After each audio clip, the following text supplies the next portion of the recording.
नमस्कार दोस्तों, एक बार फिर आप लोगों का स्वागत और अभिनंदन करते हैं अपने YouTube चैनल पर स्टडी विद DK दिलीप। हम लोग चर्चा कर रहे हैं DLED सेकंड सेमेस्टर के सेकंड पेपर में, जिसमें आज का टॉपिक है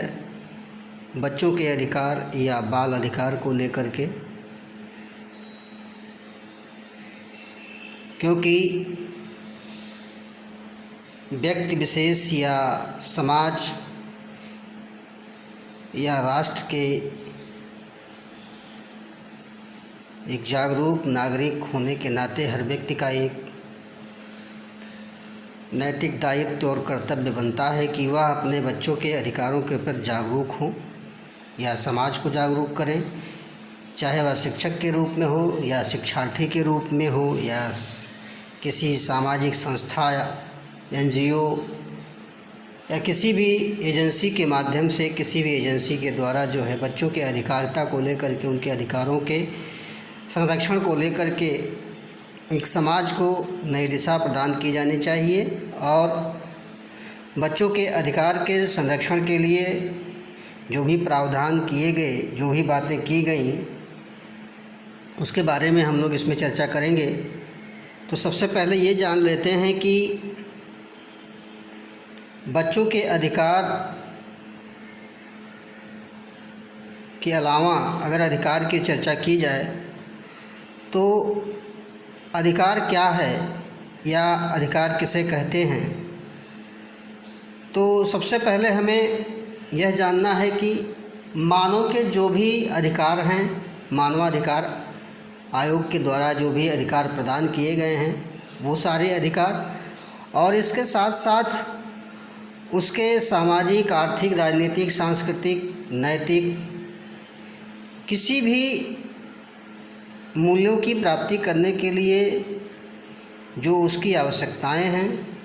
उसकी पूर्ति अगर समाज व राज्य के द्वारा होता है तो हम उसे जो है, चाहे वह कानून सम्मत हो या समझौते के द्वारा हो, संविदा युक्त हो, ऐसे विशेषाधिकारों को जो है कानून के द्वारा अधिकार की मान्यता दी जाती है। तो सरल भाषा में हम कह सकते हैं कि अधिकार व्यक्ति की वह मांग है जिसे समाज मान्यता देता है और राज्य इसे लागू करता है। अर्थात समाज के द्वारा जो चीज़ें हमको मिलती हैं मांग के रूप में, जो हमारी डिमांड है, यदि वह समाज को मान्य है तो वह हमारा अधिकार है। और यदि समाज के द्वारा मान्य मांगों को यदि राज्य लागू करवाता है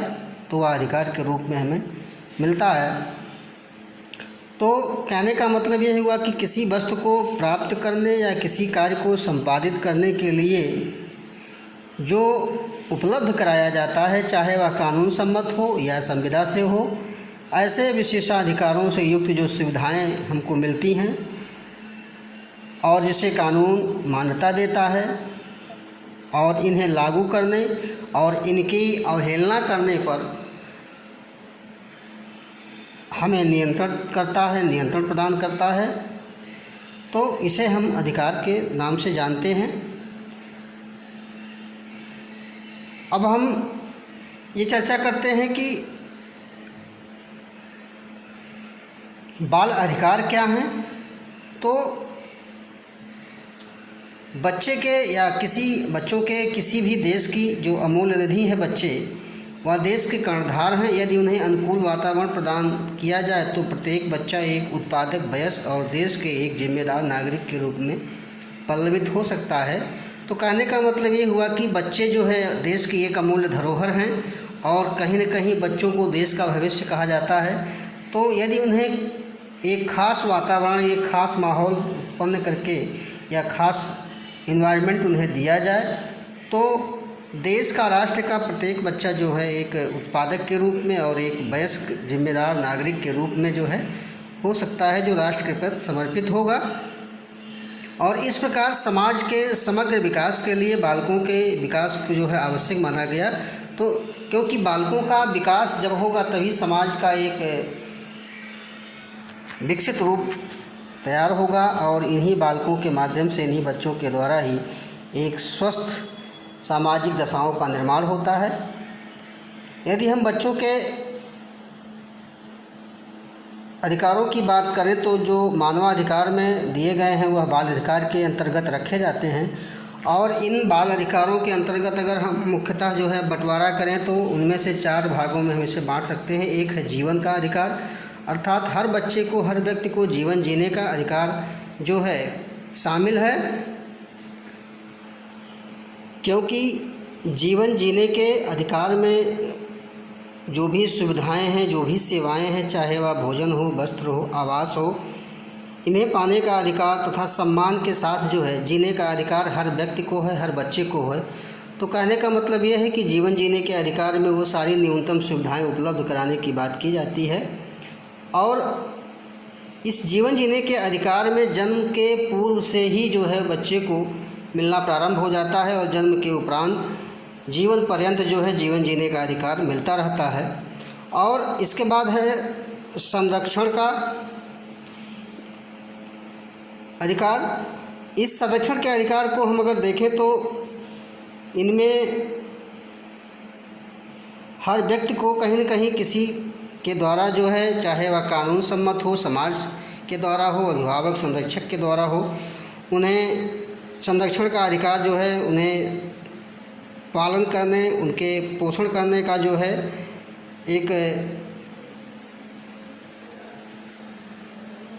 सामाजिक मर्यादा के अनुसार जो है उन्हें जीने के लिए रखा गया है।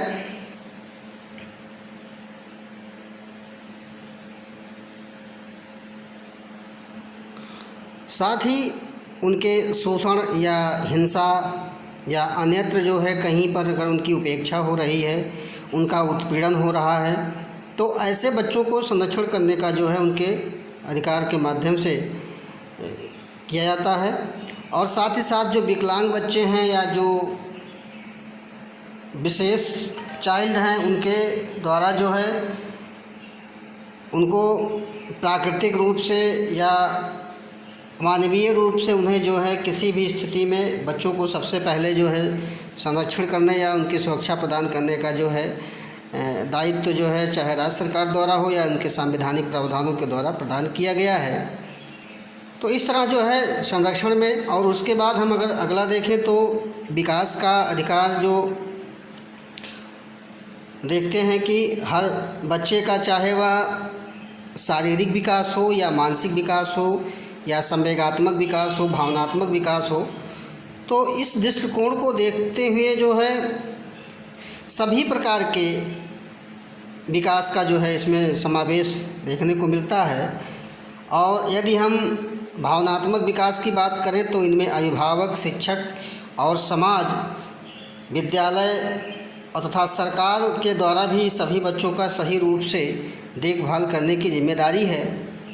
और मानसिक विकास में अगर उचित शिक्षा और पोषण की बात की जाए तो उन्हें सीखने, शारीरिक विकास, मनोरंजन इत्यादि, खेल, पोषण आदि के द्वारा जो भी चीज़ें हैं उन्हें विकास के दृष्टिकोण से जो है उनके बाल अधिकारों को संरक्षित किया गया है। इसके साथ साथ भागीदारी का भी अधिकार है कि जो बच्चे हैं या उन्हें किसी ऐसे क्षेत्र में प्रत्यक्ष रूप से या अप्रत्यक्ष रूप से उनको प्रभावित करता हो तो वह उस क्षेत्र में भागीदारी अपनी सुनिश्चित करें और बच्चों की आयु व उनके परिपक्वता के अनुसार या उनके जो है योग्यता के अनुसार हर क्षेत्र में भागीदारी का अधिकार जो है दिया जाता है। तो इस प्रकार से हमने देखा कि जीवन के अधिकार में, चाहे वह जन्म लेने के पहले से लेकर के और मरणोपरांत तक जीवन जीने का अधिकार, उनके संरक्षण को लेकर के, उनके सुरक्षा को लेकर के, चाहे वह विकलांग बालक हों चाहे वह सामान्य बालक हों, उन्हें कहीं न कहीं उत्पीड़न, यौन शोषण या किसी भी तरीके से उन्हें संरक्षित करने का बात किया गया है। साथ ही साथ विकास को अगर देखें तो शारीरिक विकास, मानसिक विकास, संवेगात्मक, भावात्मक विकास के दृष्टिकोण से भी जो है इन्हें बाल अधिकार के रूप में प्रदान किया जाता है। अब इसके बाद हम देखते हैं कि इसकी आवश्यकता क्यों पड़ी बाल अधिकार को देखने के लिए या बाल अधिकार को जागरूक करने के लिए बाल अधिकार को समझने की आवश्यकता क्यों पड़ी, तो हम देखते हैं कि आज़ादी के 73-74 साल बाद भी जो स्थिति है वह कहीं न कहीं बालक बालिकाओं या बच्चों के लिए बेहतर नहीं है। और ख़ास करके जो छोटी बच्चियां हैं या छोटे लड़कियां हैं उनके साथ कहीं न कहीं अनैतिक दुराचार, दुर्व्यवहार इत्यादि किए जाते हैं, जिनमें भ्रूण हत्या भी है और गंदी मानसिकताएं हैं लोगों की। जबरन उनका दुर्व्यापार किया जाता है, जबरन काम लिया जाता है, बाल विवाह उनके जो है कराए जाते हैं, बाल श्रम लिया जाता है उनसे, बाल तस्करी होती है, बाल यौन हिंसा इत्यादि जो है कार्य किए जाते हैं। तो इस तरह से इन सारी स्थितियों से, इन सारी परिस्थितियों से निजात पाने के लिए इन तमाम दुर्व्यवहारों, दुर्व्यापारों या अनैतिक कारणों को देखते हुए जो है इस सबसे निजात पाने के लिए बाल अधिकार संरक्षण आयोग कानून जो है 2005 में पारित किया गया। और यह जो है कहीं न कहीं बच्चों के बाल अधिकार संरक्षण के लिए एक आयोग की स्थापना की गई सन 2007 में हम देख रहे हैं। और इस राष्ट्रीय बाल संरक्षण आयोग कानून 2005 के द्वारा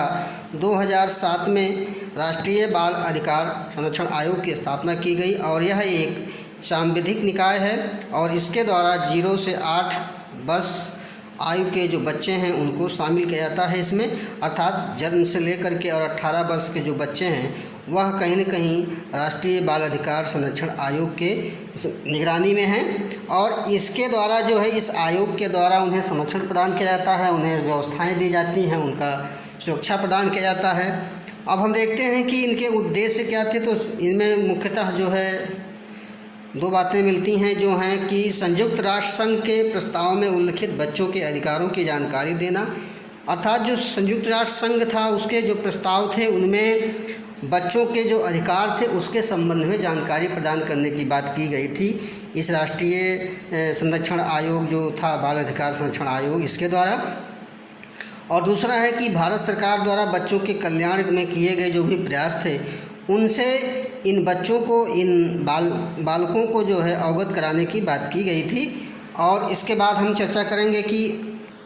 बाल अधिकारों पर जो है, बाल अधिकारों के संरक्षण पर जो है जो भी अंतर्राष्ट्रीय संधियां हुई या समझौते हुए उनमें क्या क्या बातें की गई।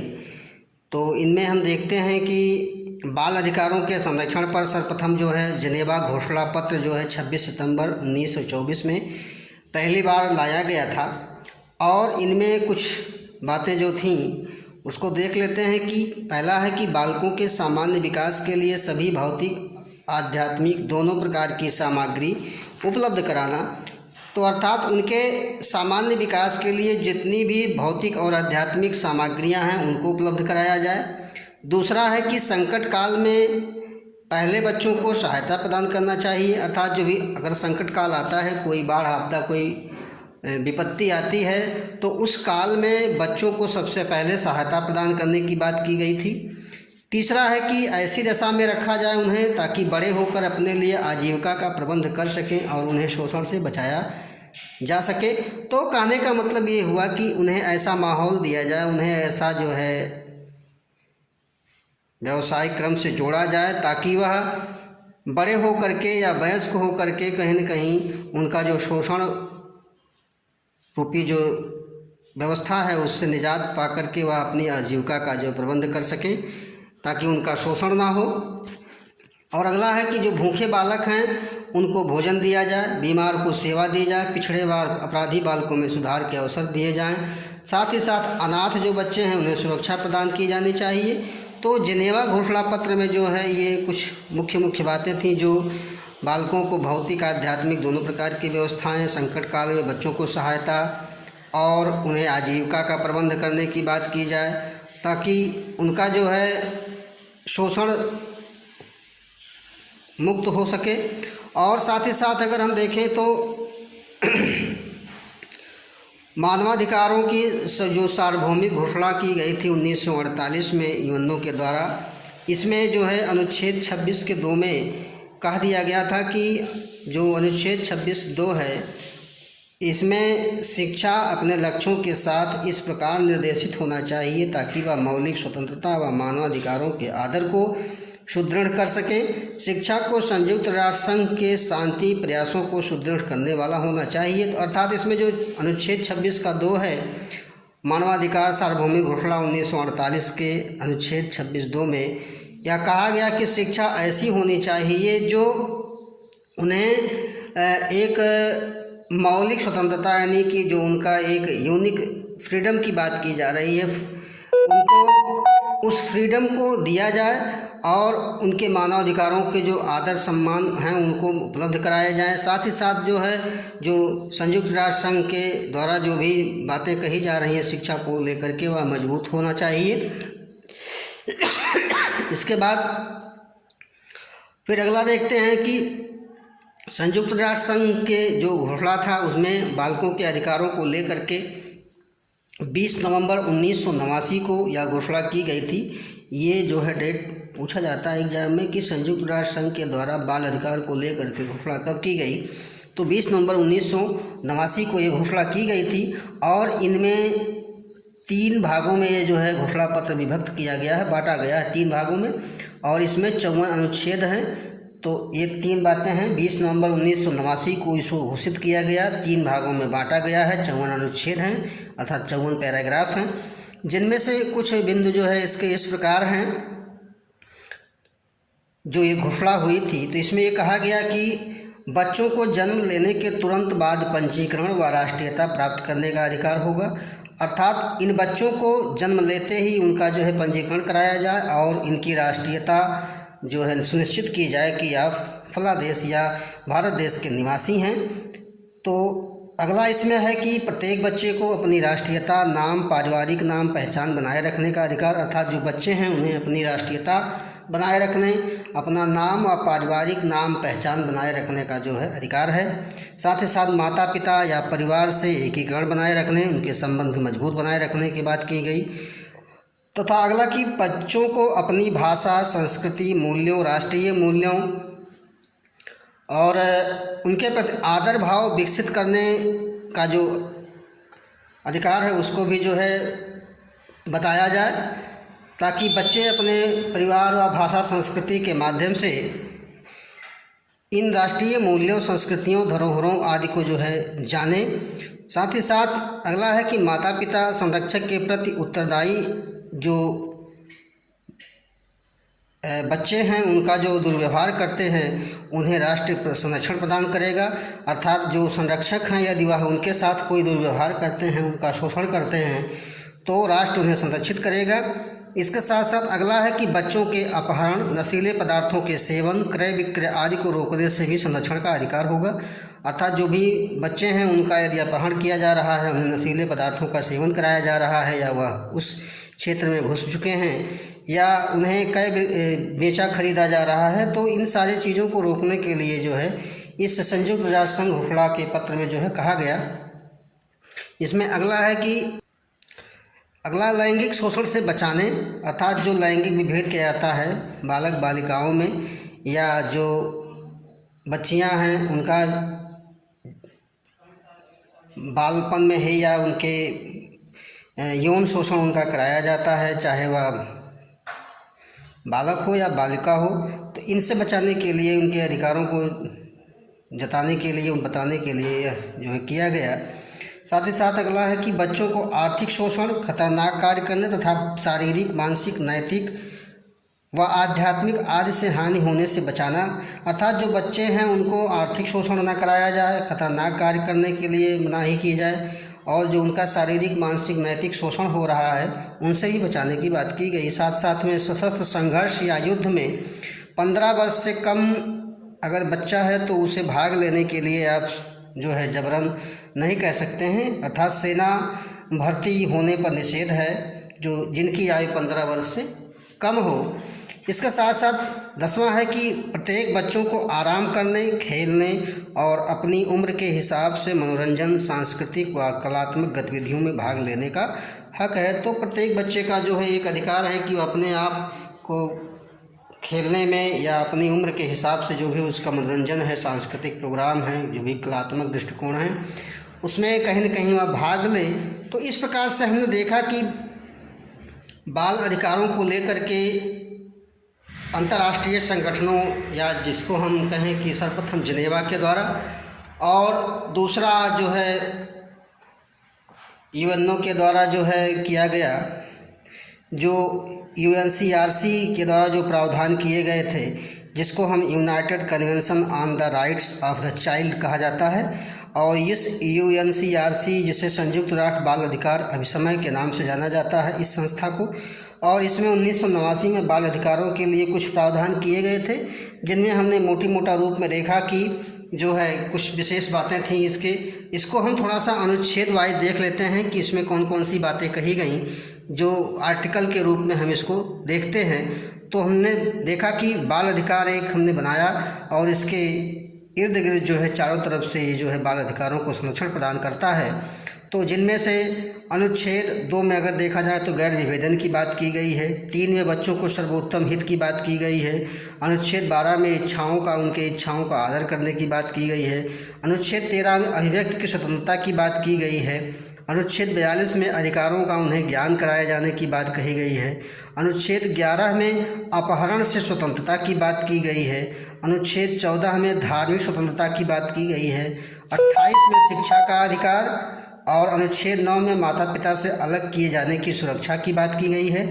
7 में राष्ट्रीयता और उनके देखभाल की बात की गई है और अनुच्छेद 6 में जीवन एवं विकास का अधिकार जो किया गया है और अनुच्छेद 5 में माता पिता का निर्देशन की बात की गई है। तो इस प्रकार से हमने देखा कि अनुच्छेद वाइज जो है बाल अधिकार को यूएनसीआरसी द्वारा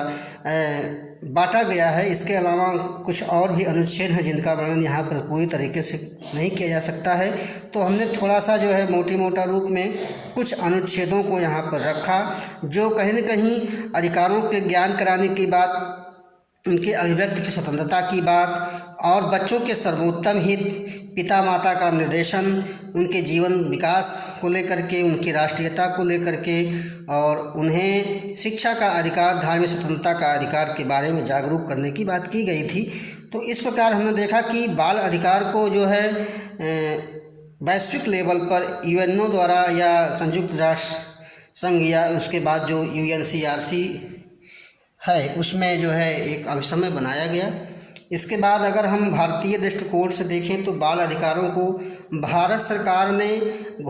जो इसकी घोषणा थी, इसको 11 दिसंबर 1992 को अंगीकृत किया। अब इसके बाद हम लोग इसका जो है चर्चा करेंगे अगले वीडियो में कि बाल अधिकार को लेकर के भारत सरकार ने कौन कौन से या भारतीय संविधान में जो अनुच्छेद हैं, जो संवैधानिक प्रावधान हैं, उसमें क्या क्या बातें कही गई हैं। तो इसकी चर्चा हम अगले वीडियो में करते हैं। तब तक के लिए धन्यवाद।